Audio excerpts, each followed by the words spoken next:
जळगाव जिल्ह्यामध्ये वीज ही उपलब्ध झाली पाहिजे, 24 तास उपलब्ध झाली पाहिजे, अखंडित झाली पाहिजे, ही मागणी उद्योजकांची सातत्यानं राहिली आहे. आणि विजेचा लपंडाव आहे, अन्य काही विषय असल्यामुळे जळगाव जिल्ह्यामध्ये उद्योग यायला नाकारतात. उद्योजकांना त्या ठिकाणी जे अनुकूल वातावरण लागतं, ते अनुकूल वातावरण आपण निर्माण करू शकलो नाही. आणि त्यामुळे उद्योजकांनी हा इशारा दिला आहे की आमचे उद्योग बंद करून आम्ही दुसरीकडे जाऊ. मला वाटतं शासन यामध्ये अपयशी ठरलेलं आहे.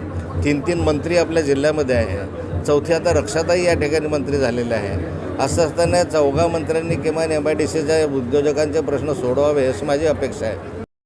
आता खडसेबद्दल मी काय बोलावे या बाबतीमध्ये मला ते समजत नाही आहे.